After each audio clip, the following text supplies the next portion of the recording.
got it think I would. You got recording it? to the cloud. It's going to the cloud. Or do you want, Cause my Yeah, computer you says, have to do it as host, because if I try, it says I need permission.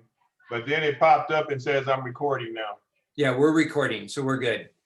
Okay, so going back a slide, whoops. I hate this stupid machine at times. Well, we know is there is a new definition for damaged bat. A damaged bat is a bat that was legal to play the game, but due to wear and tear, due to something that happened, it's no longer legal because it could deface the ball, or it's broken, or it's rattling. What happens on that one is they get removed from the game. The bat gets removed from the game, but there is no penalty to the team unless that bat comes back in. Then you would have to make the decision whether or not that was done on purpose or not. Why are you doing this? Okay, hang on just a second because it's not letting me do what I want to do. Okay, I'm trying to. If you right click, you might be able to go back, Vince. Right click. This is a Mac. We don't do that stuff. No, what I got to do is get out of this for a minute because I'm dealing with trying to get all the people in also. So let me do it this way. Okay. Because people keep popping up and it keeps doing that to me. So we're learning. Okay, so, this is not working this way. Okay. Can you restart your slideshow? Well, what I'm trying to do is do the slideshow, but also sit there and let the people in as they come in. But every time I try to do this, it just won't do what I want to do. Need 2 monitors. Because you're on a Mac. Not all of us, have that knowledge, Mr. Well, I don't need to do a slideshow per se. You guys can see this screen, right? Yes. Yeah, so we're fine. I just won't do it as a slideshow. Okay, so the damaged bat is when we are. You're the one in focus right now, not your presentation. What? Oh. Well, I'm trying to get these people in too. People, it's 7:12. I'm not even going to let them in now. There you go. They knew to be here at 7. Right. Go share. I'm going to go share the screen. Let Doyle share the screen. But then Doyle's got to pay attention to me to move it. Okay, so we're just going to, time is time. Okay, so the damaged bat. Okay, we talked about that. So if a player attempts to use it after it's been removed, you could penalize them for unsporting behavior, which would probably be a restriction, not necessarily an ejection, but it could be an ejection. The pitching regulations, now it's just that the pivot foot needs to be in contact, does not have to be on top of the pitching plate. Remember, the non-pivot foot can be in contact, can be on the pitching plate, can be behind the pitching plate. It doesn't matter. But the pivot foot is the big one for us now, which pretty much gets us to the same codes. And there's just a picture showing that, both A and B, the pivot foot is in contact. In A, she's on top, and on B, she's touching from behind. In front. These are the different diagrams that are in our book showing what's legal, and what's illegal. You'll notice in the first one, even though she's touching the 24-foot line, she's considered illegal because she's not within the 24-inch line and circle. So she would be considered illegal though, even though she is touching the pitching plate. Okay. Now, this talks about a run being scored, and they were just, I think, really trying to kind of clean up what was some poor language in the past. A run is not scored if the runner advances to home plate during action in which the third out is made by a preceding runner who is declared out on an appeal play. The previous one allowed it to occur. So what they've done is they've given us this play. The fly ball is caught for the second out. You'll notice that we have R1 at third, R2 is at second. The batter hits a fly ball out there to F3. Not sure why F3 is playing in right field, but that's another story. So you'll notice that R1 left early, R2 legally tagged up. Okay, now the throw to the defensive player goes over her head, which allows R1 to score. Well, R1 had already scored, but it allows R2 to score because the bad throw, she's rounding third and coming in. Everything's all done. The defensive team then appeals that R1 left early. And the umpire would uphold that she did leave early. And because we started with one out, the fly ball is caught for the second out. Her leaving early is the third out. The run by R2 would not score. So they're just cleaning up the language to make it proper. Editorially, this was the one that got a lot of confusion and still is drawing a lot of confusion, is about the media area. The picture shows everything outside the confines of the field. The desire is that any media area, they would like it, if at all possible, to be outside the confines of the field, therefore it is not in play. However, if a school, for however their school is designed, cannot put the media area outside the confines, then they can have a media area inside the confines of the field. That would be allowed. The catch is that will become a dead ball area, and it needs to be done before the game, and it will be a dead ball area whether there is anybody in it or not, and then all the rules would apply to that. Okay, so I have a question. put it in the chat, please. Okay. So now the fielding equipment, they had to add the USA certification to one of the marks. So we still have the 2000, the 2004, and the USA mark. We do not have the 2013 one, which is the one that is for slow pitch. So that was just an editorial adding of the marks. Another one that they wanted to change around had to do with Rule 843D on the penalty, where they wanted to clarify that when F2 stops a wild pitch pass ball with detached equipment, the batter is not always awarded the bases. Now, what happens is you're still going to have the fact that if the pitch is completed, the batter's turn at bat, she would be awarded first base on the fact it was ball 4, not the detached equipment. The batter runner, not the batter, is awarded bases when a fielder intentionally contacts a ball with detached equipment. That's how they wanted to clarify it. And they talked a little more about it. POEs from last year, the marks. So these are the 3 bats that are legal. And you're right, we don't check the bats anymore. But could it be that a coach asks you to look at the bat? Absolutely. And if they do, you would want to check for these marks, and you would want to make sure that at least some part of the mark is on there. If there is no certification mark, that bat wouldn't be legal, even though we know that that mark had been on there in the past. And the logic behind that is if it's been used so much that that mark is no longer on it, it might not be meeting the criteria of the USA standards when they did the bat testing. Okay. So now the other thing is, don't forget, wood bats are okay. They don't have to have any mark, but they cannot exceed 2 1/4 inches in diameter.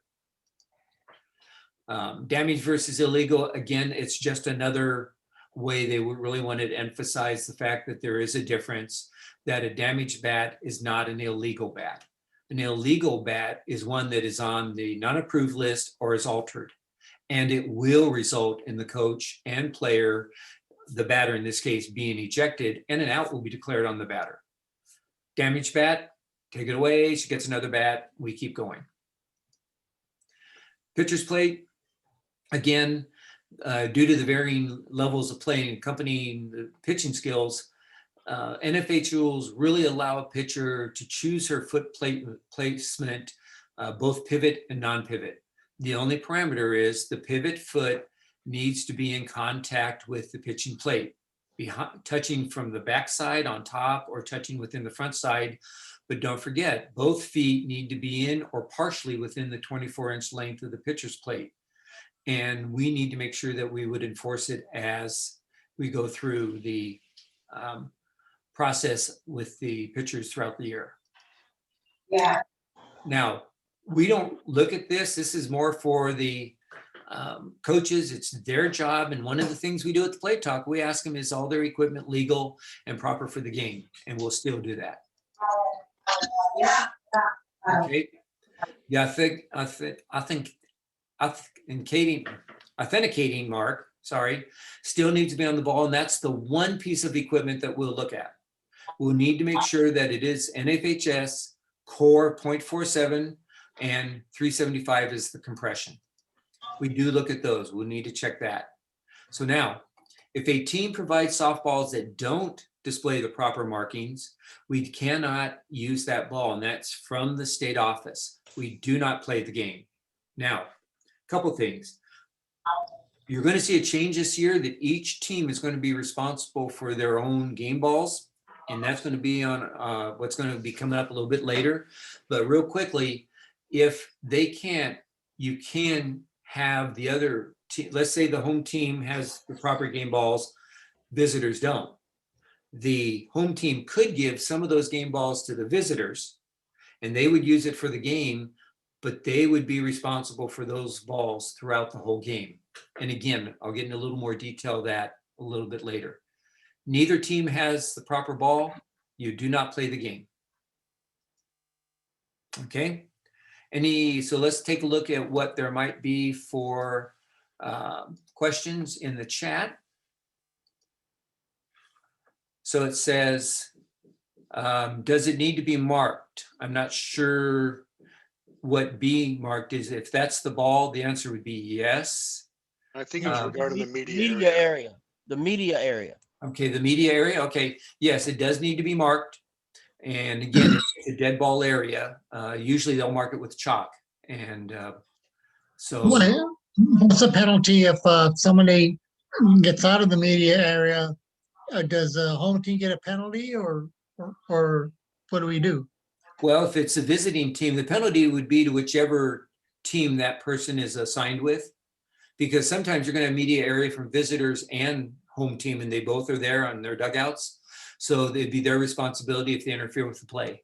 And what's penalty? Well, it depends on how the play develops, and there's different sequence of penalties depending whether thrown ball, hit ball, and so I can't give you a definitive answer, but they did interference. And either if it's a defensive team that it's with, then the offense will gain the advantage. If it's the offensive team, the defensive is. So if you could give us a play, not necessarily right now, but come up with a play, email it to me, I'll share it with everybody so we can kind of get a scenario. And if not, I'll find one that I can put on as an email to everybody so we can kind of give you an idea. Thank you. You're welcome. I know that page 84, 85, but we want to kind of reaffirm what the presentation was by the Federation when they put that out. Let's see, do the teams have to sanitize the ball when it goes out of play? The answer is going to be yes. I'll cover that in a little more detail when we go through the state protocols, but they will need to sanitize the ball per the instructions of the manufacturer before the ball comes back in. And again, I'll be re-saying that one again a little bit later down the road. You said that if a team loans balls to their opponents, they would be responsible for the balls. Well, if they're being loaned by the opponents, it'd be the team that got the balls. You're going to be responsible for your own game balls. And again, you're going to see this in the protocols that we're going to go forward in about 10, 15 minutes, that each team is going to be responsible for their own game balls, no matter if it goes out of play, you're on the third baseline, goes out of play down the first baseline, somebody from your dugout's got to go get it. We do not want any crossover of the balls for contamination at this point in time. And remember, again, this is fluid. It could change, but I doubt it's going to change. Okay. So that looks like the questions for that one. So the next one that I want to bring up is this one right here. Okay, so we're going to talk a little bit about our testing schedule that's coming up, because it's kind of already started. Okay, so I'll share the screen. Share that guy. Okay, so this is going to be our testing schedule, and I'm going to ask for it to be put on the website and probably also for Arbiter. So if you've been with us and if you were in with our group from last year, or you were new and you gave all the information to Ernie, you should have already received an email on the 2nd of February regarding the study guide.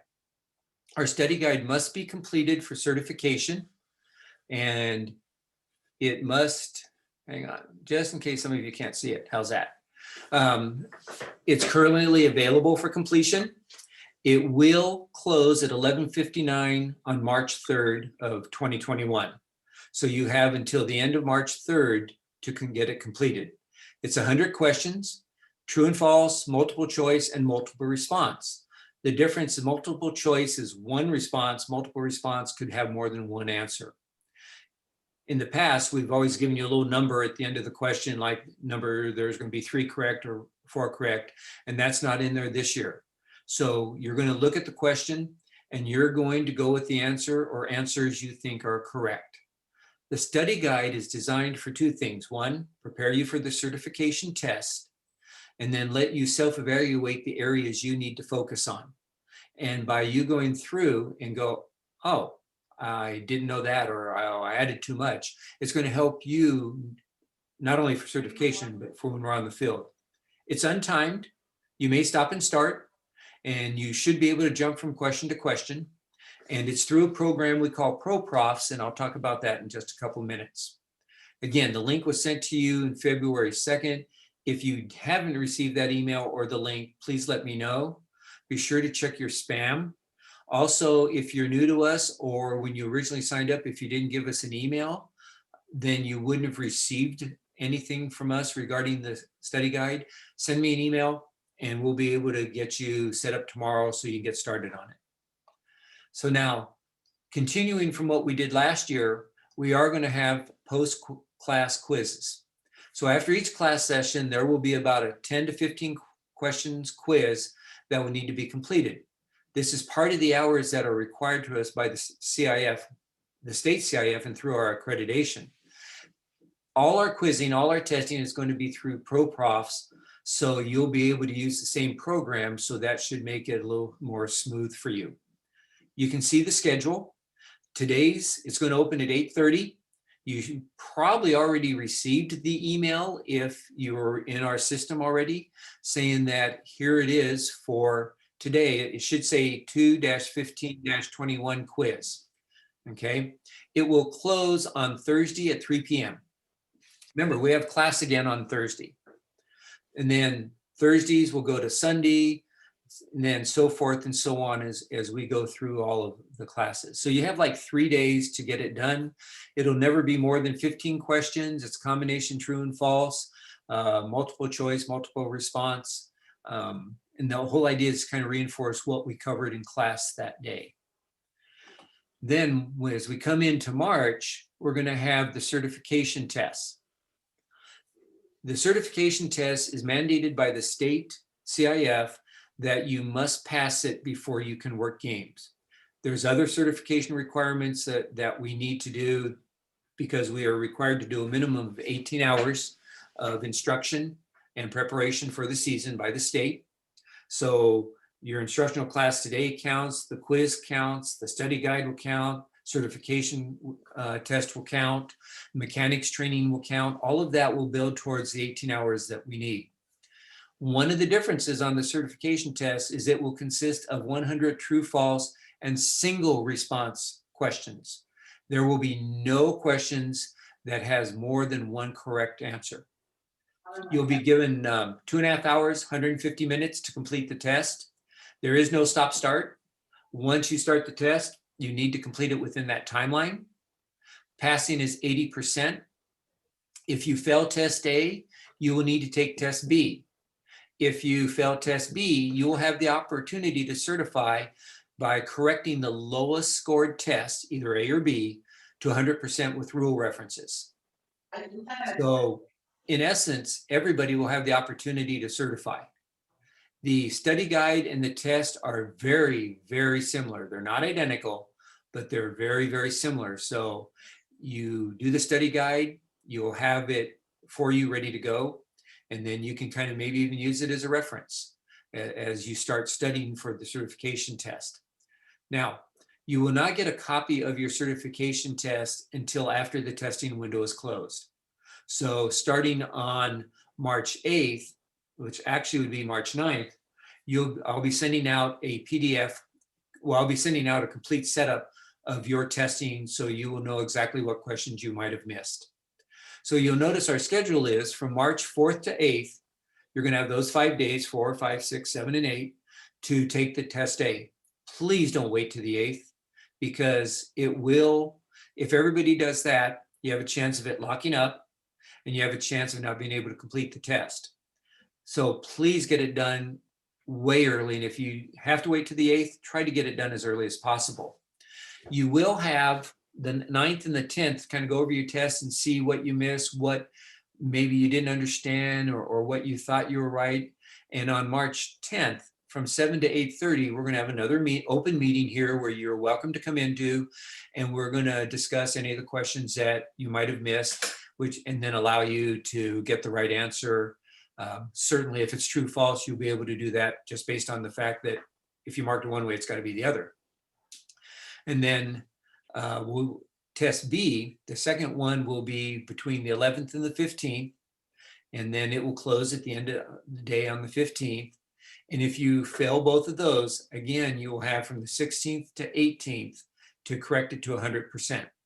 And what you would do is, if you are in that stage where you have to do that, you would actually send your corrections to your instructor, which we will send out on Wednesday an email of your instructor. Actually will send out an email saying, welcome, you are in my class. So on Thursday when we do breakouts, which I'll explain in a little bit, you know whose class you should be in. Now, the ProProfs cross classroom link, don't lose that. That is the link to our classroom, and all of the testing will be able to go through that.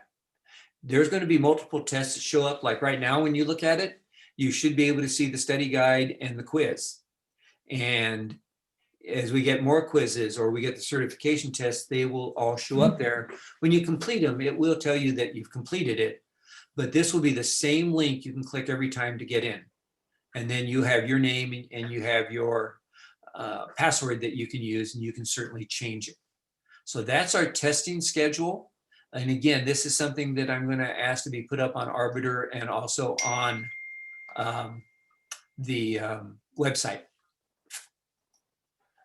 Okay, so let's see if there's any questions on that. I don't see any questions on that. Oh, maybe. How do you put your name on chat? Says here, are you able to print the study guide prior to taking it? Yes, it's on the website. You can print it, and there's actually a sample answer sheet to where you can mark your answers and be ready to go. Oh, I see Mike answered that. He said you put yours into Word and was able to edit it font size, so that's good. Let me check another one real quick here.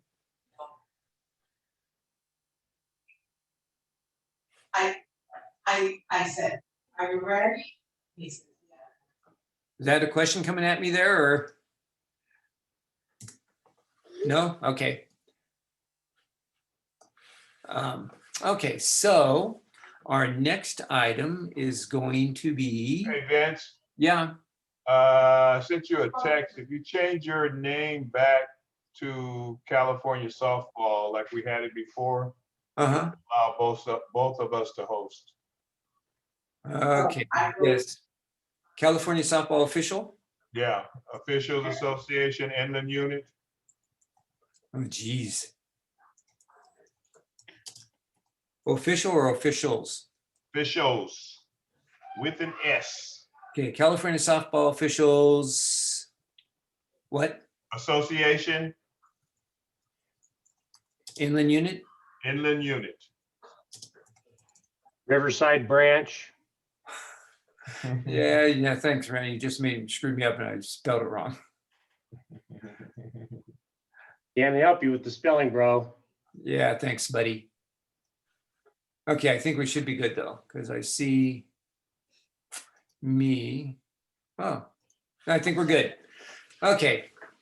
So next up, let's go ahead and get into one of the big ones, which are the protocols that are going to be in place by the state. Now, what I'm about to do as we look at it, this is not going to be anything that is optional. This is going to be what the state has said we are going to do right now. And that's where we're at. Okay. Could you mute everybody else first, please, Vince? Doyle will get that for us. Please. Okay, so I call it the CSOA Inland Unit COVID guidelines because we had a board meeting and there was some additional stuff discussed. And some of the guidelines that have been put forth by the state really did not affect us. It had to do with the players, the fans, and things of that nature. So now that Doyle's taking care of everything, I'll do it this way. Okay, so if you feel sick, you have a fever, turn back the assignment early so it can be reassigned. Because you don't want to go to the game and have them check your temperature and then say, no, you can't officiate. And they will have the right to do that. So just let Jim know so he has a chance to get it rescheduled. Facial coverings must be worn at all times while on the field, from and to your car. So not only on the field, but as soon as you leave your car, we need to have them on. That's mandated by the state, that's mandated by the county right now. And I know there are some of you that are opposed to wearing the masks or facial coverings. I understand that. That's a personal decision. That part is out of our control. And if you weren't here on Monday, Doyle recommended that if you are opposed and refuse to wear the mask, maybe this is a good year to sit out because we need to follow the criteria that is put forward. Now, I'm not making any judgment one way or the other. It's just what we have to do. Okay, so masks or gaiters are acceptable. A lot of people like the gaiters. Some of them like more of the different masks. That's okay. Must be a solid color with no emblems or anything. I'd recommend, powder blue or gray or black, one of the colors that's kind of close to with us in the umpiring, but it must be a solid color because you never know what emblem you might have or what insignia you have might be offensive to somebody, and we just don't want to be in that situation, and you definitely don't want to be in that situation. No optic yellow or lime green color masks or facial coverings, please. They're too close to the ball. Oh, I gotta do this way. No design of any type, and bandanas are not allowed. Okay, so again, if you have questions on any of this, hold off to it till I go through all of it. You can put it in the view and you'll be in good shape. Your temperature may be taken by the host team. There are several schools and in other sports, if they had gone, before you could enter the gym or you could enter the field, you had to have your temperature taken. And generally, if your temperature was above 100.4, you were sent home. Now, we haven't had a lot of sports whatsoever, but that was kind of the guidelines that is out there. So be aware of that. Highly recommend before you go and before you leave, take your temperature. Yeah. See where you stand. It's just going to make it easier across the board. And if you were feeling okay in the morning and you're feeling a little like, oh, I don't feel quite so good, as you're getting close to game time and you take your temperature and it's 101, turn the game back to gym and there will be no penalty for you for doing that. It's just you're doing the right thing and you're doing what is expected of you. Gloves are optional. You don't have to wear gloves, latex gloves or any type of glove, but you can if you may. You may carry the hand sanitizer in a small bottle, not like a little backpack spray thing. but a small bottle to where you can have in your ball bag and you can sanitize your hands as often as you feel you need to.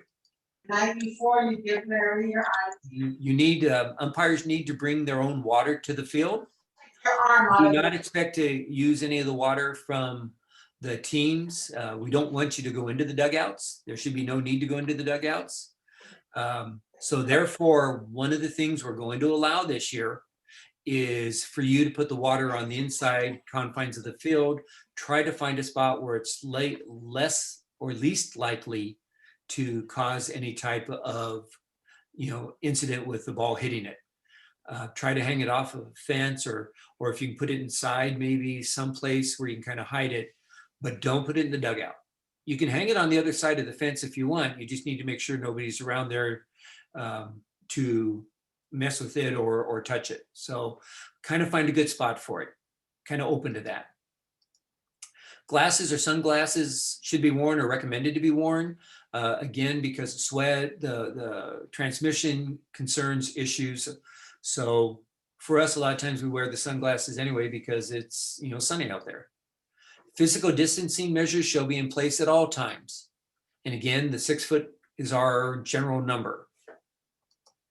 No sunflower seeds, spitting, chewing, or anything, because again, that is a transmission method and we just don't want to have it this year. I don't know if any of you do, but you're just going to have to, not this year, please. Umpires will not police the fans who are not wearing a mask. Not our job. We deal with what's in confines of the field, and we're not going to deal with the fans. If a opposing coach says, look, those guys, those fans or those players aren't wearing masks, tell them that they need to contact and notify CIF. It's the coach's responsibility for their fans technically, and also for their dugout. And you're going to, one of the things about the dugout is there is going to be social distancing within the dugout. So it's possible that you might have players actually extending outside the dugout, down the foul line, and it's got to be away from the dugout towards the outfield, not towards the backstop. So if they're going to be distanced like they're supposed to be, you might have some teams that have large number of players. They're actually going to be outside the dugout. And I know that goes against our rule. They're supposed to be within the confines or right there, but we're going to allow it. Social distancing, physical distancing will take precedence. Here's the fun one. If a pitcher puts her hands to her mouth and touches the ball, time is called. The pitcher must sanitize their hands and a new ball is inserted before throwing the next pitch. So what they're talking about here is pitchers, as we know, they a lot of times go to their mouth and then sometimes they wipe it off on their jersey and then they go to the ball. Can't do that now. And it doesn't matter if she wipes it off on her uniform. If she goes from her mouth directly to the ball, it's not going to be considered an illegal pitch this year. In normal, it would be, right? Mouth to ball is an illegal pitch. What we're going to do is we're going to stop the game. So both umpires need to be watchful of this, because sometimes they might be turned around to where the plate umpire can't see. So you're going to have to be mindful and watchful of that. And then if she does go to her mouth, wipes it off and into the ball before you catch it, then the ball goes out of play, has to be sanitized according to the direction of the company.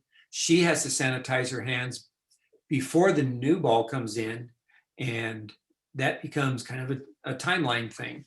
So one of the things we recommend, as soon as you see her go to her mouth, call time and have her sanitize her hands, because hopefully she hasn't touched the ball, so you don't have to throw the ball out of play. But that's one of the things we're going to be responsible to watch for. It's probably going to happen more readily at the beginning of the season, but talking with other states that have played summer ball and fall ball, it didn't take long for the pitchers to get past the going to their mouth, and they just brought rosin out with them. And so what they ended up doing is using the rosin bag a lot. And remember, they take the rosin bag with them. Players are really pretty adaptive. We just need to make sure we are consistent in all doing the same thing as we go through this coming year. Pre-game with your partner can be done in person or by phone. We've always said in person, but maybe phone will be better this year, depending upon where you're coming from. Comfortability of your partner. If your partner doesn't feel like they want to be out there in the parking lot doing a pregame with you for whatever reason, that's fine. This is a very unique year, and we're not going to say, no, you have to do it this way. We want you to have a pregame, and again, it can be done by phone. It can be done the night before, the morning of. It doesn't matter. However, if it is in person, the physical distancing measures must take place when doing a pregame in the parking lot. You got to be separated. The conference, limit the attendees to the head coach of both teams and game umpires, period, or umpire if it's a single person game. That's it. No captains this year. Participants must maintain physical distancing during the conference. Coaches should stand outside the batter's box. That would give us more than the 6 feet that they're asking for. No lineup card exchange. The lineup cards will be held by the official book. You'll have an opportunity to have them, so just hang loose a second. But you're not going to have the lineup cards given to you and the coaches exchanging them there at the plate. They can do it through the scoring table, which will be behind you if everything works right. Plate umpire may retrieve their copy of the lineup card from the scorekeeper if they wish to have the lineup cards with them. I think many of us will, many of you will, but if you do not feel comfortable handling the paper that the coaches have written on, you don't have to. You can leave them there at the table. You could go verify a batting out of the order or any situation like that. You can track the substitutes on the back of your scorecard if you have one. You could get one of those little small flip notebooks that you could keep track of what you need, because you got to keep track of DP flex, maybe substitutions, timeouts, let's see, conferences, things, all of that nature. So if you're not comfortable, that's okay. If you want to do it and then sanitize each time, that's fine also. Scorekeepers, per the state guidelines, are supposed to be behind the backstop. And I've suggested move them over to the home field side. You don't want them directly behind the catcher because in between innings, you might want to discuss something with the scorekeeper. And next thing you know, pitcher's not pitching so well and you might get hit. So kind of move them off to the side and always be in between innings, be very aware if you're talking to the scorekeeper where the pitcher and everything that is going on. Now, if it is a student, we will need to adapt. Don't require that they are behind the backstop. The coaches are responsible for the players, and coaches generally don't want the players to get too far from within their monitoring zone. So ask for them to be to the front section of the dugout, which means the section closest to the plate. And when you go to address them, be sure to distance. And again, step back. Which, by the way, brings up another point that's not on any of the slides. With the physical distancing, people are going to speak louder. Be careful what you say. If you're having a heated conversation with the coach, take a moment to step back and think before you get too loud, because everybody will be able to hear you. I don't know how the schools are going to set it up for the fans. There might be a limited amount of fans behind the backstop. There might not be any.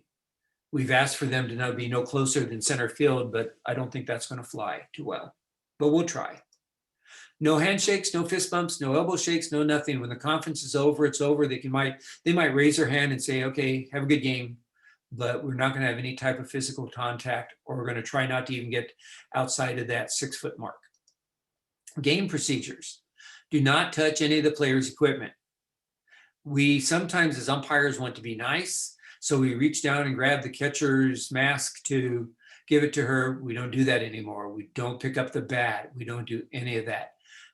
Not trying to be mean. We just don't want any possible type of transmission or contamination. Don't handle the game balls. Again, if you handle them and each team is responsible for their own game balls, then we potentially have an issue. Each team will bring and is responsible for their own game balls. We don't want to potentially have the cross-contamination.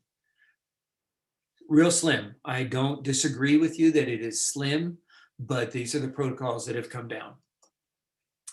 If you need to look at the ball, and you probably should check the ball to make sure there's no damage to them, have the catcher show you the ball and rotate it around for you. There have been instances where some coaches have brought in, let's say, balls that have been used for a lot of times, or as we used to all know, the De Beers that were very soft balls, and that's what they pitched with. So you might, if you do that, and you have to check to make sure the ball is not all squishy and mushy, just use some hand sanitizer afterwards if you don't feel comfortable. Again, it's about your comfort also out there and your safety too. If you choose to wear gloves and handle the ball, you would need to dispose or sanitize the gloves each time you touch the ball. So just kind of keep all of this in mind. And I understand that it's a lot of stuff we're putting at you, but we'll talk more and more. And again, if things change, we will definitely share them with you. Post game, no handshakes with the coaches, the players, even each other. Just get ready to walk. If they congratulate you, nod your head, say thank you. Don't hang around. Leave the field in a safe way. Avoid the crowds. Don't go through the parents. Just make sure that you are safe as you leave, and leave together. We've had some instances where the umpires have had a disagreement during the game, and the game's over and it's a contested game, and their partner left without them. That is just so wrong. We don't do that. We stay together. Even if you guys disagree on something, you stay together when you leave the field. Do your post game on the way to the car or on your way home. You can do any of those. And this is, again, as of today. So that's the guidelines from the state. And let's look at some of the questions here. Okay, this goes back to the study guide. We'll be able to see the incorrect answers on the study guide after the date. Actually, when you complete the study guide, you're supposed to be getting a full report. If you didn't, let me know and we'll get that to you. Will the protocols be posted somewhere? I would say yes, they will be on the website. Please understand that when we do post them and have them up there, if changes occur, we will definitely send out an email to everybody saying, look, this certain parts have changed. Please relook at them. And then somebody's asking people, please mute your microphone. What about coaches with sunflowers and spitting? Well, they're getting the same protocols. They're not to do it. They're not supposed to have the sunflowers or spitting. If they're spitting in on the field, if they're in the dugout, we're not the police. If they're on the field, then we're going to address it. And we would say, coaches, remember the protocols, no sunflowers or any spitting. Not that I've seen many of our spit, but if they do, we would stop it. How do the plate ump and the catcher do this distancing? They're not going to be able to. There is as much. Now, there is some leniency now by federation and the state that if you wanted to start a little further back than you normally do, you can. I think that's one of the things you're going to have to learn what spot works best for you, but you still need to be able to see the outside corner of the plate, the lower corner. So you can move back some. I think it might be a little tough, but it is going to be allowed. Okay. Must watch pitching warm-ups for COVID issues. Yeah, that's a good point. Watch them there too, because a good time to kind of catch them. Again, I don't think it'll take us too long.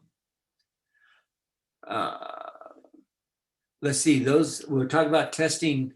Sometimes the emails that you get from ProProfs, don't respond to them. Send the email to me. And actually the email should be coming from me to you from ProProfs. So if you have a question, please contact me so we can get it fixed for you. Where will the quiz be posted?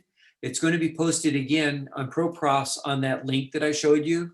And I'll put it back up again towards the end so everybody can see it and they can write it down. But it'll be the same link every time for all the quizzes. Let's see, what if you want to take this year off but stay in good standing? We have several members that are actually doing that for various reasons that they aren't going to be able to work this year. So what we are doing is I've recommended to them that they become an associate member. And Ernie can correct me on this if I'm wrong, but I believe associate member is $25, and then you're good to go. Okay. So that brings us up to date on questions. So our next one we're going to look at is our liaison.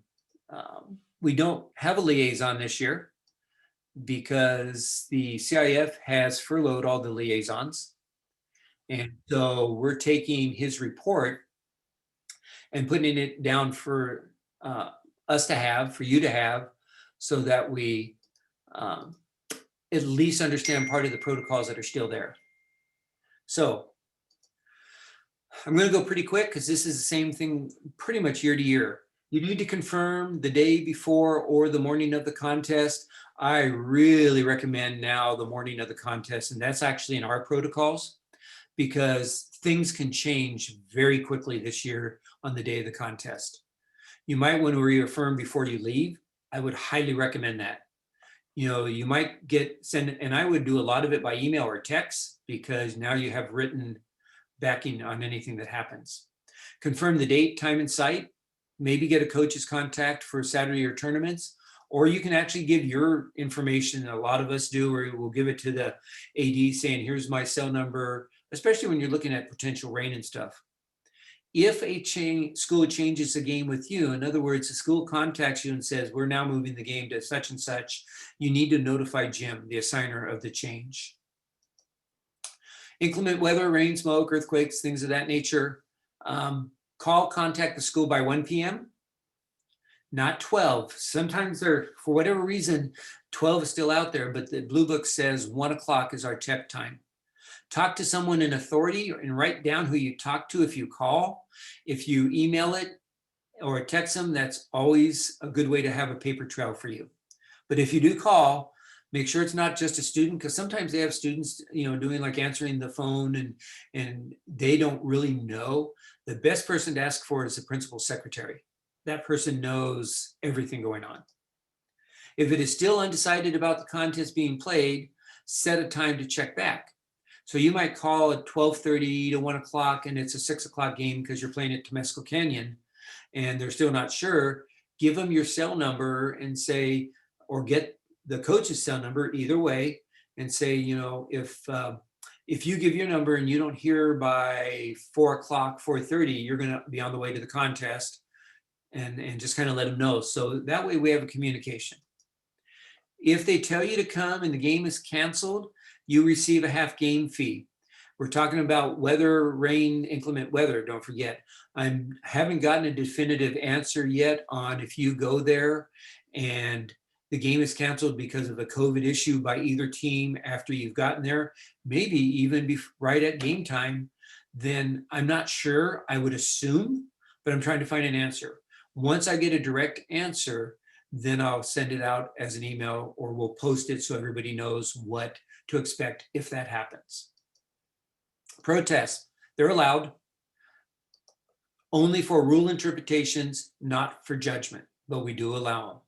Sign the official book, note the game specifics, you know, the batter, the inning, the runners, the out, the score, anything pertinent to right then, and maybe a quick description of what the protest is about. You know, and remember, if it's a judgment, it's not protestable. But if the coach says, I'm protesting, I want to go with it, just write it all up. The protest is going to, you know, come to CIF, and if they have a question on it, you know, they'll ask us type thing, what happened. And once they know it's a judgment, most of the time they already know it's a judgment, so they know it goes nowhere. Sometimes the protest doesn't even make it to CIF because the league itself has a protest crew that looks at things. But don't get in an argument, you know, coach, it's a judgment. I'm protesting. It's a judgment. I'm protesting. Fine, just take it and let's move on with the game. You might be asked to sign the visitor's book. If so, make sure that the information is identical to the official book because you don't want to be caught in the middle. So you'd want to double check that. Our conduct, be on time at a minimum 30 minutes before game time. That's what we need to be there, a minimum of 30 minutes. Pre-game, field check, all those things. Proper uniform. We're going to go over on Monday what the proper uniform is. I mean, on Thursday, so I'm not going to spend a lot of time. Professional attitude and positive demeanor. Remember, probably everybody, including us to some degree, is going to be a little edgy. Take that into consideration and take a breath, be more positive, be professional, don't get in an argument, just don't go looking for trouble. Dennis used to always put this little mantra out there saying, don't trouble trouble till trouble troubles you. Don't go looking for it. Deal with it when it happens, but don't go looking for it. Don't fraternize with coaches, players, or spectators. Don't linger after the contest. Don't wait for them to say how great you did or this or that. Just leave. General information, crowd control, not our problem. School administrator or head coach is responsible for crowd control. And the home team is actually responsible for both fans, but generally you're going to get the opposing coach involved also. Travel fees. This year, the travel fee is going to start from the official, well, every year it's from the official's residence within the assigning area. So the travel should be from your home, okay? If you reside outside the assignment area, origination point is where the official enters the assignment area. So if you're working in Orange County or over in Chino and you come in, when you come into our area, that's when it counts. So if you have a question on the mileage or you're not sure, check with Jim and he can get it worked out for you. Each official that drives to a contest is entitled to the mileage reimbursement during the regular season. Okay, for playoffs, it is the origination point is the meeting place of the officials association. I don't know how we're going to do that this year because we don't have a meeting point. Trying to find out an answer. I haven't gotten that back to me yet, but we're working on it. Only one travel is paid per contest, and that's the lead official. So it's always good if you guys can carpool, if we're able to do that when the time comes, because playoffs are in June, so hopefully things are a lot better at that time. Round trip mileage, Arbiter shows the one way, but it's round trip. And that's just the scale. Usually we have it up there on Arbiter or we'll have it on the website. This is what the mileage should be going in for this year. Okay, ejection or misconduct reports. Change for it this year. We have no liaison, so we're going to do things a little different. Could be an athlete, coach, administrator, spectator, team attendant. Any of those people could cause something to cause an ejection. All ejections must be reported within 24 hours. Because the process is the ejection goes down, it has to be reviewed, and we're going to talk about how we review it this time without a liaison, and then it gets sent to CIF. CIF sends it out to the principals of the high school, and they deal with it in that respect. So we can't sit on it and wait. Be completed and accurate in reporting. You need to have the complete name of the player and the jersey number if it is a player. If it's the coach, the full name of the coach. If it's a parent, if you can get the name, don't belabor it, because if you've just thrown the parent out of the stadium, I'm not sure why you would eject them, but if you had to do that, just let them know as a parent. Describe the action that brought the ejection. If foul language is involved, you're going to quote the language. If they use the F-bomb, you're going to write it down. They need to know everything. And we'll get to the form in just a second. Ejection reports, we are going to take the CIF ejection report, convert it to a Word document for our use, and we're going to put the Word document on the website in Arbiter for you to be able to download if you have an ejection. Once you have filled out the report, please email the report to Larry Clark and myself for review. Same thing that would happen if it was going to Dennis. After the review, we'll submit it to CIF for you. So you just have to do it that one time, send it to us. If there's a question, give you a call and say, okay, how did this exactly happen? So we can really make it to when it goes to CIF, there will be no questions coming back to us on what happened or how it actually went down. So the link is going to be here. It's going to be a little bit longer one once we get it set up and Shane gets on the website. I'll give you the complete URL, and that'll allow you to download it so we can get it done for you. Now, here's the penalties. You know, most of you already know this. For our sport, first time they miss one contest, second time 2 contests. If they're suspended 3 ejections in a season, they're done. So so I say that only because sometimes if it's marginal, you have an option of restricting them to the dugout. But that being said, if they deserve the ejection, they deserve the ejection. It doesn't matter if they're the only coach there.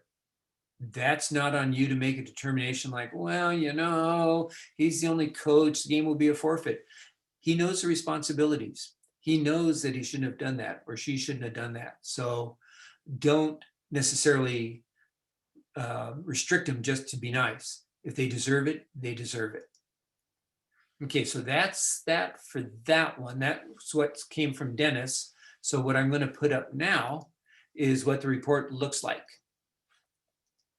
Okay, so this will be in Word. It's not going to be in, let's see, it's not going to be like you see it right now. But it's gonna HTML be- is what you're looking for. Do what? HTML is what you're looking for. No, for No, us. I mean, that's the word you were looking for. Well, okay, yeah, probably. Smart eye. Okay, so you can see there's a lot for you to do about the sport and everything. And this is we're gonna mirror what's up here on our report. But down here is a very critical part because that's about the offending person. This is very important. This is what really we need to know. And then especially if you got a partner, your assistant ref, they call it, your partner. Reason for ejection, these will all be there. You're going to tell us which one or ones it could be. You might have more than one reason. We don't per se care about the red part here because that has to do with the schools. It could be an official, the action could be against an official, an opponent, spectator, or a teammate. Yes, they can be ejected for something they did to their teammate. Generally speaking, that's usually using profanity at them. Detailed explanation, you've got to put it all down. And then profanity, word for word. Quote it as best you can. So I recommend if you eject somebody for that, and there's the fact that there's profanity, then what you want to do is write it on the back of your card, what were the words used? And then had the ejected person be warned, yes, no, then there'll be Larry's email and my email here for you. Okay, so that way you can just send it right to us. We'll look it over and get this filled out for you. But that's what the form will look like generally. It will be tweaked a little bit. Okay, I think I have just one more item. Okay, our protocols. All right. Like I said, there's a lot we're going through right now. And if we don't get through all of it, we'll do some on Thursday. Okay, so some of our protocols for the season. And we'll do a slideshow. Okay, prior to game day.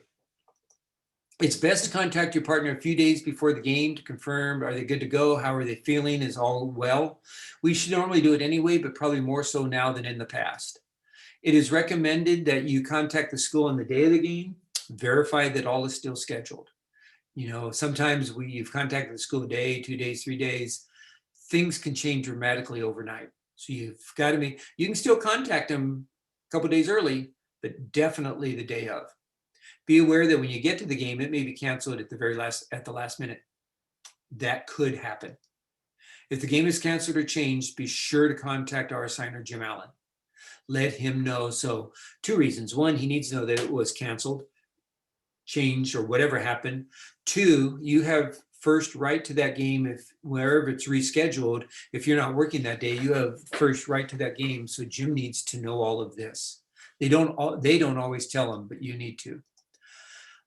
Try to park close to each other. Try to plan it. So part of your communication beforehand should be where are you going to park? And if the school is new to your partner, guide them to where to park. We want you guys to be relatively close, ideally, kind of like side by side. That way, if there's any issues that happened within the game, you're together and one isn't caught out in the open, so to speak. We've had that before. So try to make sure that you guys are as close as you can together. I realize you might not have your post there. We recommend probably you don't have your post there this year. Go ahead, get done, get on your way, and you can always have a post later. You can talk later, you can email. There's a lot of ways to communicate. You need to be at the school a minimum of 30 minutes early before each game. Mentioned that earlier, repeating it here. If you have your pregame in the parking lot, be sure to physical distance and wear your facial covering. because you're on the school property and that's going to be required by them. So again, you can have it on the way there. You can have it the morning of, the night, day before. Whatever works for you and your partner. You should enter the field 15 minutes before the game time so you can walk the field and inspect the field.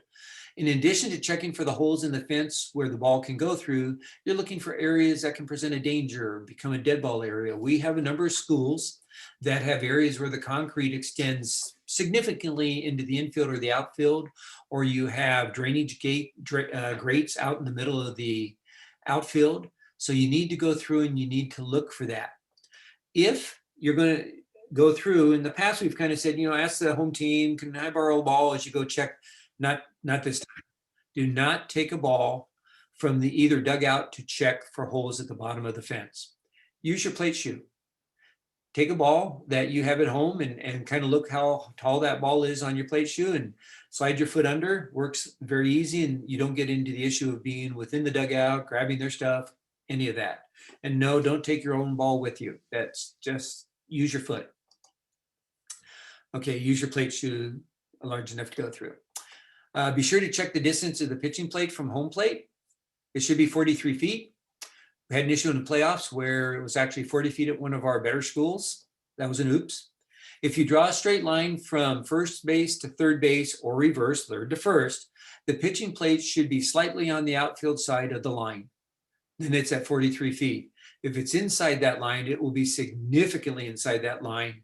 And then that means it's not the right distance. And we do not play the game if it's not the right distance. Plate conference should start about 5 minutes before game time. Lineup cards should be at score tables before that time. We're trying to work that out to make sure the coaches know that. So that's going to be probably a little bit of a stumbling block to start with as we get started in the season, but I know it will get cleaned up really pretty quick. Physical distancing is to be maintained. Review the lineups with both coaches because you've either gone there. Now, if you don't feel comfortable touching it, then you're going to have to ask the coaches, because they'll have their lineups with them. Are your lineups accurate? Are all the names? You can ask them.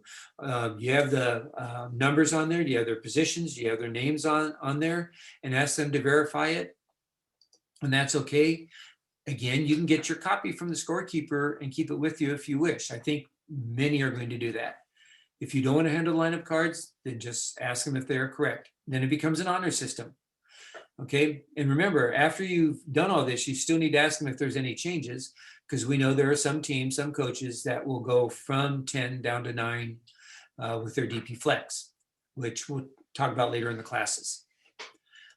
Coaches still need to verify that their equipment is proper and legal, the players are properly uniformed, and that the players are not wearing jewelry. So you're going to ask those questions. How you ask it could be just that quick.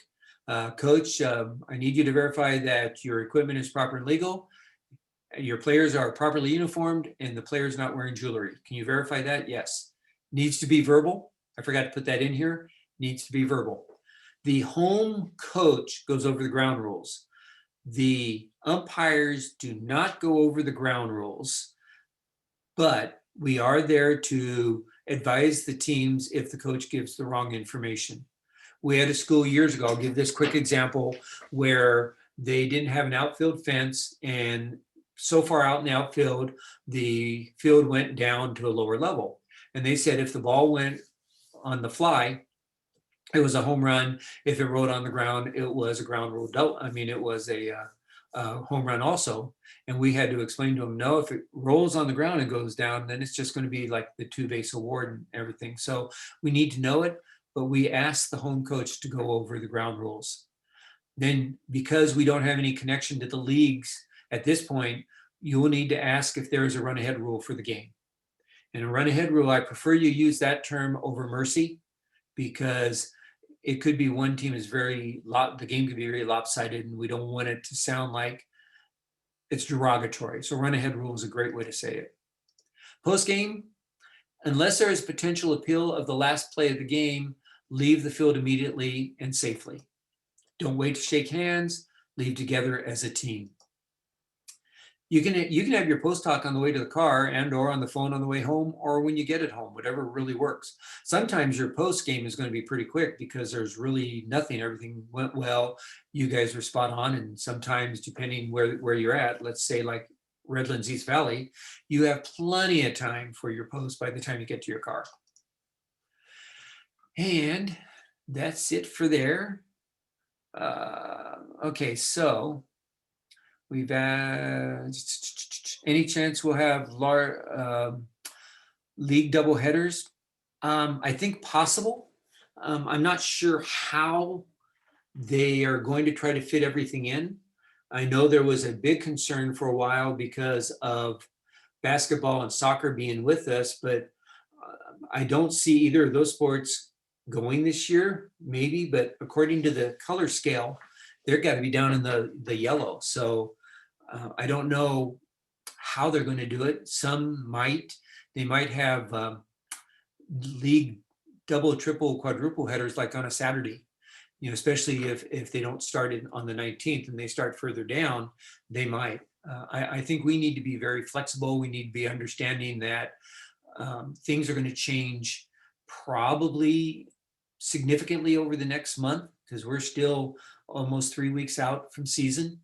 So 3 to 4 weeks out from season. The fees this year, I'm going to allow Ernie to answer that question. So Ernie, if you can unmute yourself, and the question is just fees this year. So I'm not sure what they meant. If you want to further ask the question, please feel free to do so.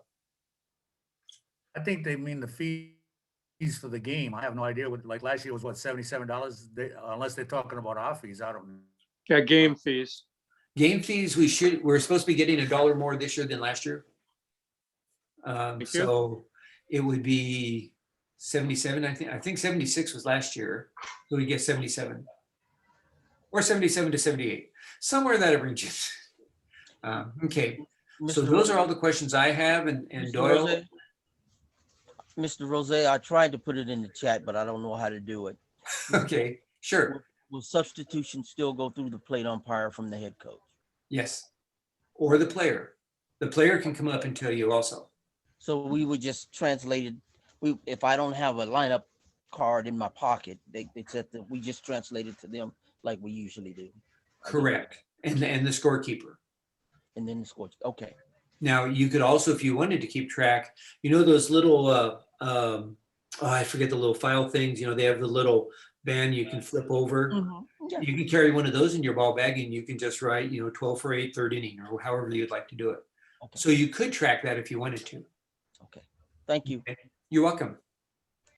So I think we're ready for Harrison. Are you with us? Yes. Okay. I'm here. Okay. So do we need to share the screen for you, huh? Send it Yep. back to me first, Vince. You first? Okay. I think we got some people hanging around that got logged out. Okay.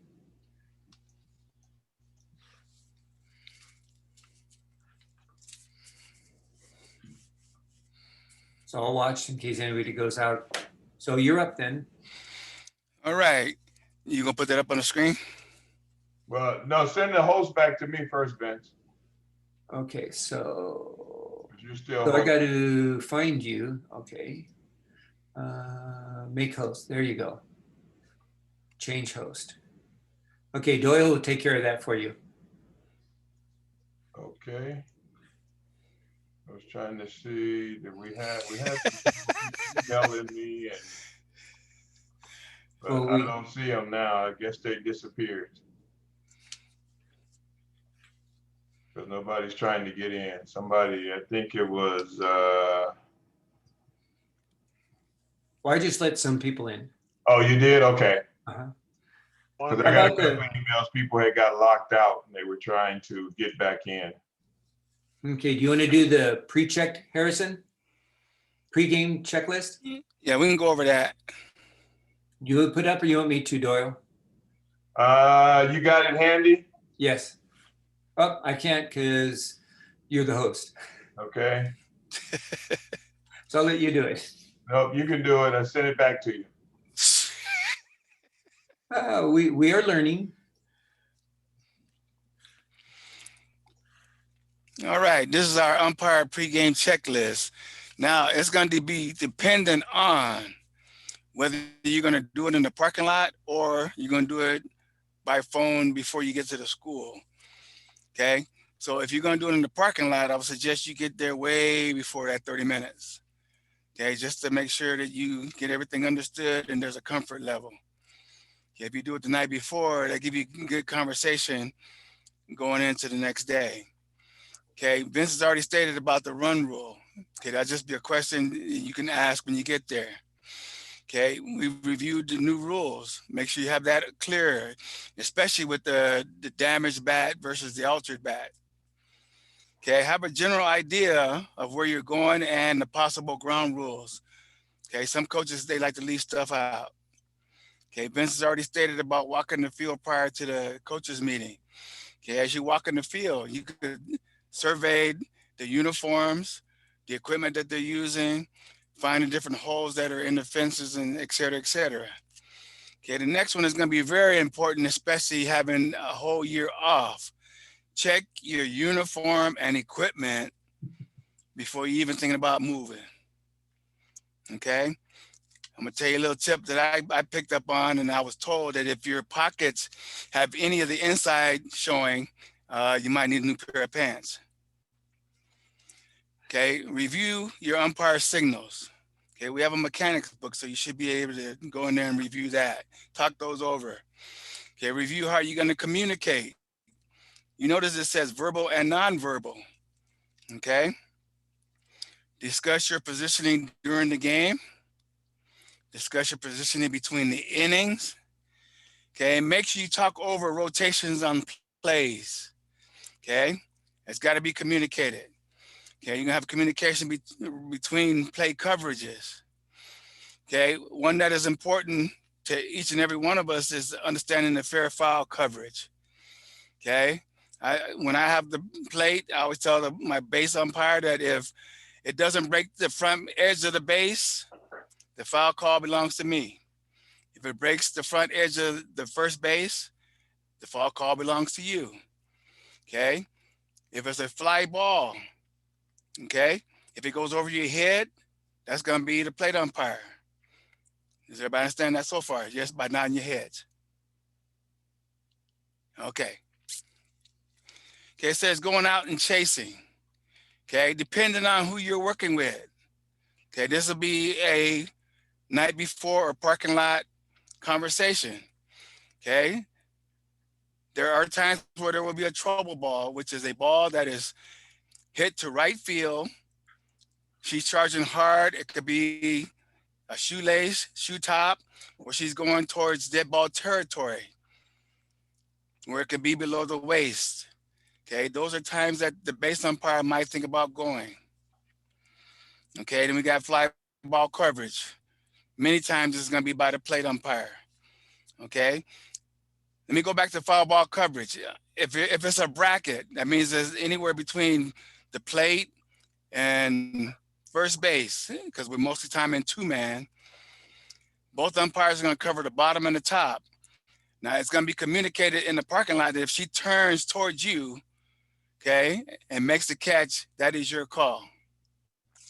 Okay, if it is in between, that could still be the plate umpire's call. Okay, moving down the list. Talk over, tag up responsibilities. Okay, so we don't have two people at one base or nobody at another base. Okay, overthrows. Okay, that's most times going to be the plate umpire. Okay, you need to know where people are at the time the ball goes out of play. Okay, rundowns are communicated. Okay, if there's a single runner on at first base, runner takes off, throw down to second base, base umpire is going to be on the outside covering the top. Okay, be ready to saunter up and get into the play on the first base side if it is necessary. Okay, we always talk about the trail. Okay, with nobody on, the trail is going to happen. Okay, play being made to first base. Okay, you as a plate umpire need to be an extra set of eyes for that pulled foot. Okay. On a tag play between home and first base, we just talked about that. Okay, plate umpires, if you don't handle the lineup, okay, that bat not a turn could get it kind of ugly. That's just my opinion. Okay. Check swings. Okay. Don't be so prideful that you don't want to ask for help on a check swing. Okay. We have the next one, going for help. Okay. If you think you missed something or you believe you missed something, okay, don't be afraid to ask for the help. Now understand that when we do this, okay, there's many times we only need a yes or no answer. Okay. Even still, if we were to get together and talk about anything, we still got to be 6 feet apart. Okay. So you still got to make sure you understand that. Okay. The big one is the look back rule. You have to know when that applies. Okay. We had issues like on that very thing a couple years ago in the playoffs. Okay. Make sure you understand illegal pitches, hit by pitch, and hit by batted ball. Okay. Many times we talk about the communication. If I'm a base umpire and I see a ball bounce and I see it change direction and I believe it hit the batter, okay, many times I'm going to stand up and I'm going to tap myself. Okay, that's letting my partner know I have some information that could be very important. Okay. Okay, now it says unusual situations. Okay, my term is don't be caught by surprise. Okay. What they call pre-pitch preparation. Okay. Timeouts. Know who called it and then, charge them for it. Okay. Everybody needs to understand interference and obstruction. Okay.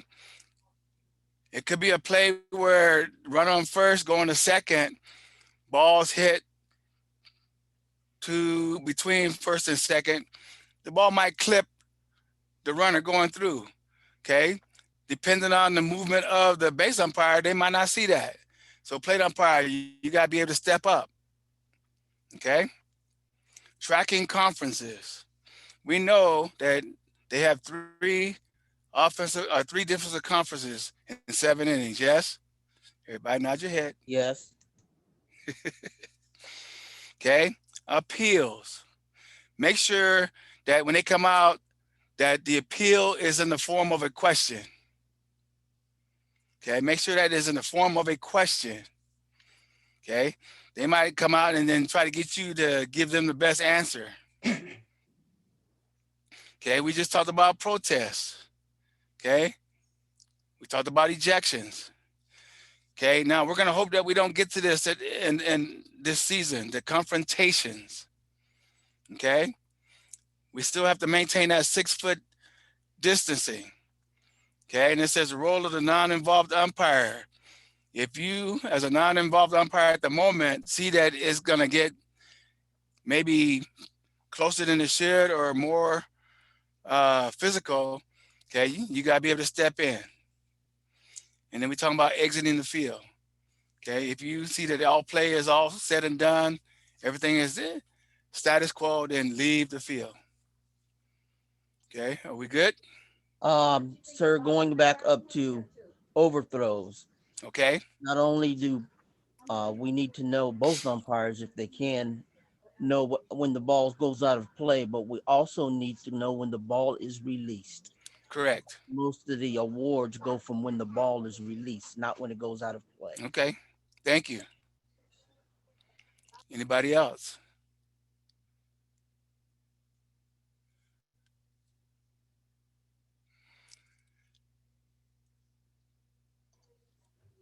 I'm looking at the chat. Play.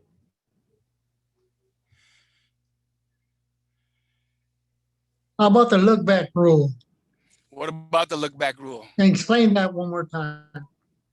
Oh, we're going to cover that in class. Okay. Okay, but this list should be up on, I'm hoping that it gets put up on the site that everybody be able to copy it, put it in their kit. Okay, Tell thank them you, Jennifer. what you do, Harrison, when your tee shot goes out of play. One more time. I say, tell them what you're supposed to do when your tee shot goes out of play. Mulligan. Well, those can get away with it, but it's gonna be dead ball, and then you gotta make sure you know where you're gonna put the runners. Okay. Any other questions? Okay, Okay. we're gonna stop for tonight because we're gonna respect the 8:30 rule for Okay. everybody. So do not, do we have the chat saved and everything?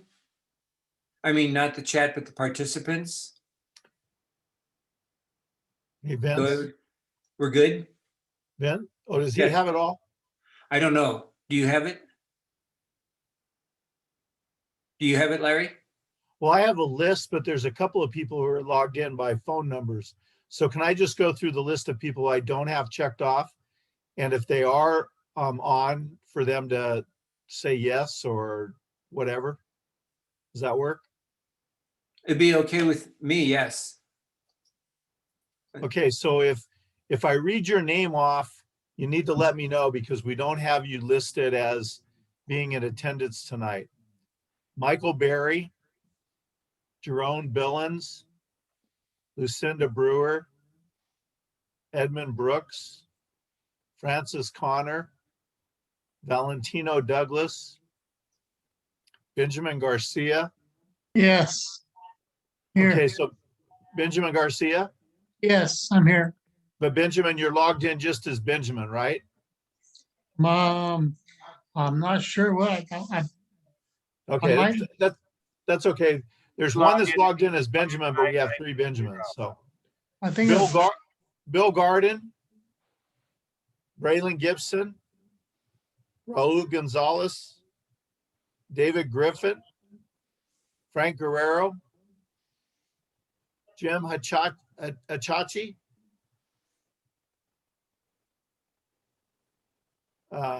James Hobson, Vance Jackson, Michael Johnson, Harold Jones.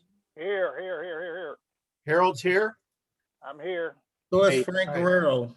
Yeah, I was gonna say, I saw Frank Yeah, earlier. Frank's here. Frank's Frank's here. here? Okay. Yeah. Harold Jones is here. Okay, gotcha. Juan Luna, Ken McKernan, Carol McNabb, Janice Neighbors, Tony Parks, John Reese, Benjamin Robinson. John Reese is here. John Reese is here. Larry, Robinson, Benjamin here. Benjamin's here? Yes. All right. Brian Edmund Russell? Brooks is here. Who? Edmund Brooks. Okay, gotcha. Hold on, let me get back down here now. Lost somebody. Brian Russell, Steve Salazar, Russ Saliska, Herman Thomas, William Thomas, Dion Thompson, Tony Varela, Robert Vargas, Damian Walton, Charles Watson. Damien's on his phone. I don't know if you can hear him. He signed in under his phone number. Okay, there's a couple that are phone numbers. Charles Watson, Dwayne Williams. Okay, I'm good, Vince. Thanks, Larry. Before we go, just a couple little things I see here. No, we do not meet with each coach prior to the plate meeting and write down their lineups. That is not something that we need to do for two reasons. One, we could copy it down wrong. Two, they're busy prepping their teams for the game. Either we leave, you take the lineup cards with you, or you leave them with the scorekeeper, whichever you need. And I do not really want you to take your phone out there and take a picture, because what are you going to do when that foul ball comes off the plate and smashes your phone and breaks it? Let's not take the chance. We got things we can do. We can either leave them with the scorekeeper, you can have the lineup card, you can have the little notebook and write anything down that you did, but our phone should not be on the field. That is something that is just not, we don't allow the coaches to have that, so we have to kind of follow the same thing. And yes, we're going to put a copy of Harrison's form up on the website, so you guys will be able to have that also. Everything that we can do, I'm even going to try to get the PowerPoints down as a PDF, and we'll get them up on the website in Arbiter. Harris, Doyle, anything you want to finish up with? Yeah, real quick, if we have any more nominations, we need to get those in tonight. If not, I'll go over my part next week. But that's about it. We have Mel, Rick, and TC for board members, Damian for vice president, no one for parliamentarian. So think about that. If we don't have anything tonight, we can have something tomorrow. Fred, are you trying to say something? Question on how do we make the lineup official? Well, you would ask them, I mean, if you're not going to hold the lineup card, then you're going to have to ask them to review their cards and ask them the questions are all the players' names correct? Are all the player numbers correct? Are all the players' positions correct? And if so, and they say yes, then you're going to make them official. But even now, if you were to take the lineup cards, you're not going to hand it to the coaches and ask them to look at it. They're going to have to look at their copy. There's going to be no exchange of any type of the lineup cards at the plate. So they would need their copy, and you could look at your copy and go, okay, coach, is everything correct? Or coach, I noticed you have 2 number 44s. So you could do it that way. But you're not going to give them your copy of the lineup card and ask them to look at it and take it back. You know, and again, that's as of what the state says right now. So once it's handed to me, just review my copy and let him review the copy that he has under there. Correct. What about if there's a change? Well, what do you mean? Well, if You there's have a to hand change, it back, right?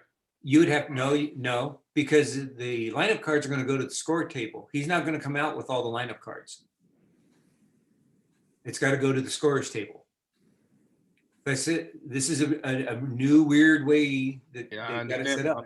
I'm just trying to confirm how you're going, if they decide to make a change prior to the start of the game, Mm-hmm. if they have that right. Yes, they do. And after you ask them, and then they go back to make the change, what about the copy that you're going to have in your hand, the copy that they have, they all got to go back to the scores table, so they're still going to be exchanging? No, you're going to have your copy. You're going to write the change yourself on your copy. Okay. And then you can give that and tell the scorekeeper. They won't have to go to the scorekeeper. I see what you're saying now. So they would make the change on their copy. The opponents would make the change on the copy they've already gotten, you know, as however they did their exchange. But you would do all the markings on yours. You wouldn't give it back to them to do it. I see. Thanks, Fred. Good question. I think is it confusing, Fred, that we will be getting our copies from the scorekeepers, not from the coaches now? No, I was just kind of confused because when you usually at the plate meeting, you have all the copies there are, and then when you hand them to them, you don't separate until after you make the copies official. Right. But we've got to be a little different this year based on the protocols given us.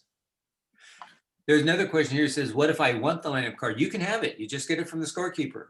I've said that several times, not to you, Fred. This is just one of the things in the chat. I've mentioned several times, you can get your copy and you can have it. That's okay. It's just not going to happen at the plate. And again, Fred, that's one of the chat answers. No, your question was a good question. Yeah, we would have to make the change ourselves. I didn't think of that part. Events, would we ask, does your copy here at the plate match the copy at the score table? You could. I don't know if that would be necessary. You could, because the way I see it happening in reality is that lineup card is going to get to the score table and you're going to get it immediately because it's not going to be 10 or 15 minutes before game time. Right. So I don't, but you can ask him, you know, coach, this is the one that I got from the scoring table. Did you make any changes on yours in between time? Yeah, you could ask something like that. It's going to be different this year. It's a new So beast Vince, to do it. Vince, so Yeah. we are actually going to get our card from the score table that has already been from the coach instead of just getting it from the coach. So there's another contact. Well, this is the protocol by the state. So we're following the I'm state just protocols. clarifying for those who are Yep. COVID scared that want their list, that there actually is going to add an additional contact to get in our lineup card instead of just us receiving it from the coach. Well, but we don't know if the scorekeeper is going to be wearing gloves. They could be wearing gloves. I mean, there's so many options out there, TC. I can't But give not all schools are going to have scorekeepers. They have the kids doing it. So again, I covered that already in our discussion about if it's a kid, we're going to have to make adjustments accordingly. The kid's not, as a matter of fact, if it's the student, more than likely she's never touched the master score sheet. That's all been through the coach. I doubt that she's the one filling it out. No, but what I'm saying is if she's getting it from both coaches, I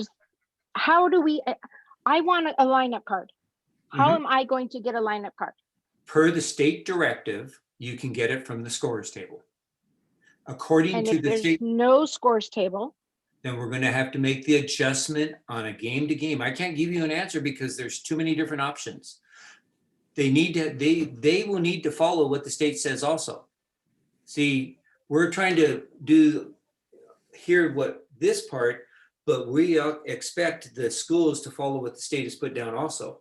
And the state has said that scorers table will be behind the backstop.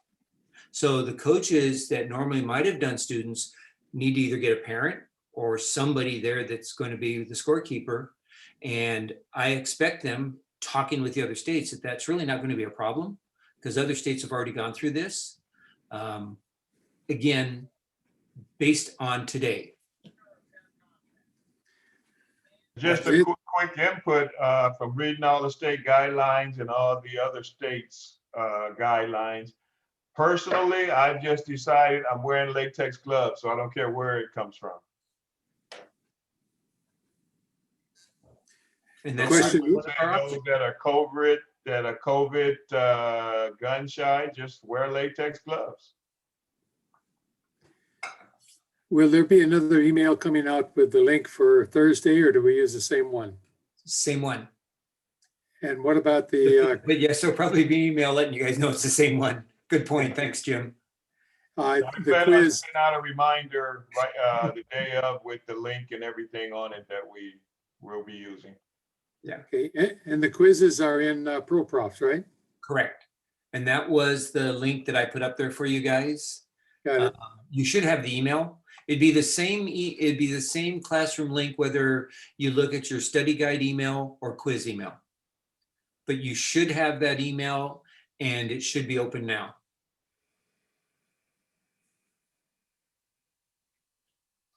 Okay. Any other questions on what we covered tonight? Password for the test, is it general password? We all have individual. You all have individual ones. It would be on the email link you got. Okay, yeah, I understand. I just wanted to know if I was, say, out and about and forgot it and could call somebody or something, you know. Well, you could call me because I have all the passwords. But also another option is you could go into your account and you could change your password. Okay, thank you. And if you try that and it's not quite working for you, give me a call and we'll get it for you. All right. Vince, I see what you put up about you didn't get an email. If you didn't get an email, send Vince an email.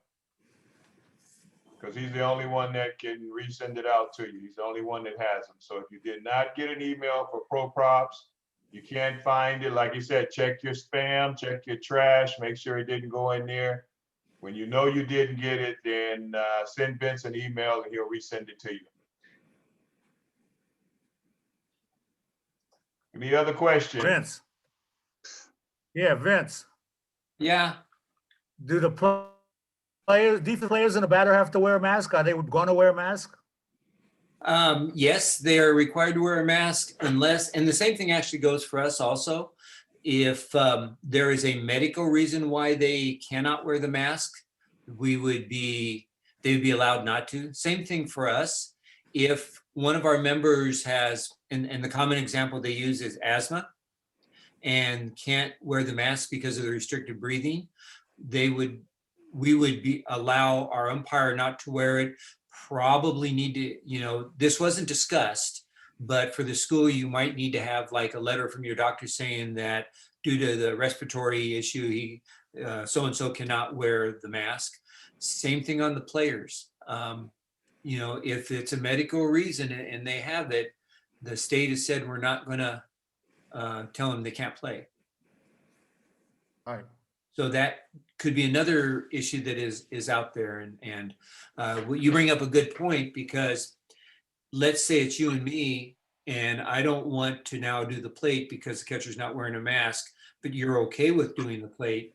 We might need to switch positions, which means all of us need to have all our gear at every game, because it's also possible that your partner, you and me again, I go there and my temperature is 101 and they kick me home. Now you got to do the game by yourself. So one of the things all of our umpires we need to do is make sure that we bring all our gear. That's a good point. Thanks, Ernie.